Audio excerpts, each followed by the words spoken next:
workers we've got. Or the CEO asks, somebody says, how many non-employee workers have we got? I think we've got this many. And it turns out to be like 5 times the amount because there's people hidden left, right, and center. It is, like you say, if you don't have visibility over that, it's pretty negligent, really. And I mean, Yes. APAC is obviously a massive region with very kind of diverse mix of countries in there. And I'm sure some of them will take on tighter enforcement of that type of regulation before others, but it's something that's definitely becoming more of a thing. And I think it's partly because governments and regulators are trying to keep up with the fact of how much this has grown. Right. And it's that classic thing you hear in workforce solutions circles of the squeezing the balloon. You have a Yeah. headcount freeze over here, and then workers pop up over there, and you squash that down, and something happens over here. So it's inevitable that that is going to be utilized when organizations need to get work done. But as you say, if they embrace it Yeah. and manage it as a genuine strategic part of their workforce mix, then they can leverage it effectively. That is correct. Yeah. And most organizations, in my opinion, and that's what we were trying to see how to best do it within Netflix as well. Like who is that one person who could determine like which is the right channel to go to, right? Most organizations have 3 or 4 different people, right? You have your HRBP, but HRBP is more focused towards TA. Then you have your procurement, then maybe a contingent talent team which looks at temps.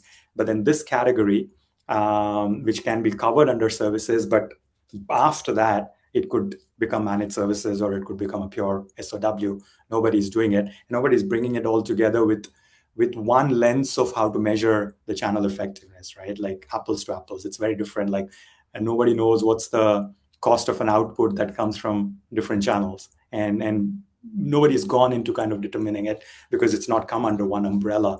And I always thought if that I mean, for total talent to work, I feel that there's one, most likely HRBPs, but HRBPs need to be like those channel effectiveness partners as well, right? Like when they're doing org design, when they're talking about how the org needs to evolve to meet the needs that they need to meet in terms of objectives for the next year, 2 years, or 3 years.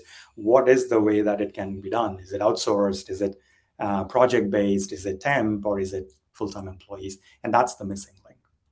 Yeah, it's like somebody's got to be orchestrating this or, you know, being the quarterback, if you want to put it in sporting terms. Somebody's got to be coordinating it.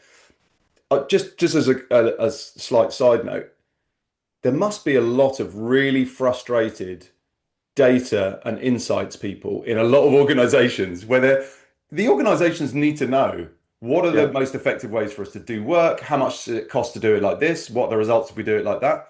I know I've had many interesting conversations with Chris Radvansky, who used to be the head of insights for Magnet, one of the big kind of workforce solutions companies, and he's doing his own really cool stuff around workforce insights now. But the frustration is for people like Chris and people in organizations, is just they look at the different areas. Most of it can be measured. You can Mm. measure your permanent headcount. You know what's going on with that. You know what the salaries are. That's all fairly structured and organized. The contingent labor space around contractors and temps, I would argue, is it's pretty well developed. Yeah. It's pretty mature. The technology's been around since like the late 90s, early 2000s Yeah. with the vendor management systems. And the programs that are in place, some of them are on, multiple generations of programs now where they're quite mature. The services space is where the real kind of lack of visibility is for most organizations. But because it's such a big part of it, usually 6 to 10 times the spend on contingent workers, that's just it's just this giant gap, really, isn't it? Yeah. Yeah, absolutely. I mean, like, for example, I'll give you at Netflix, right? Like, if our temp and independent contractor spend was like X, um, SOW spend was 100X, right? So it Wow. was, right? But Yeah. when I say SOW spend, I combine a lot of things under SOW because we hadn't yet divided and divide and conquer, right? Like you have your cloud services also comes under SOW, whereas that's not something that we should be looking at, or subscription services or software that you buy and those kind of things. But when it comes to, let's say, marketing services, or when it comes to facilities, when it comes to Like VFX was a classic example where we outsource, but through those outsourced projects, there are people coming in to do the work. And those are very clearly spelled out. Now, those are kind of projects which you can bring in. This is the other one, right? Like when you look at SOW, how do you break it down and try address it one after another? You can't address a whole space at one time. So how do you do it? One of the ways that we also did was we called it personnel as a service, because what we saw is there was an SOW signed, it went under procurement and the statement of work services based procurement.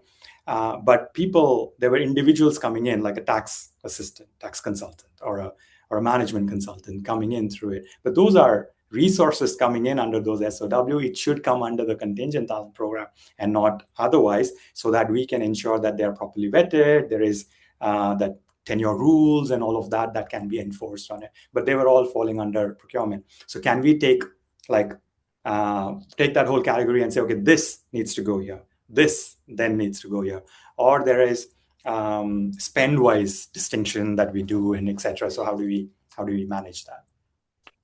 I mean, the thing is, these are not simple questions, Yeah, but they're questions that do need to be asked. It's not, we're not trying to get to Mars. We're correct. trying to solve workforce, but these are solvable problems. Yes.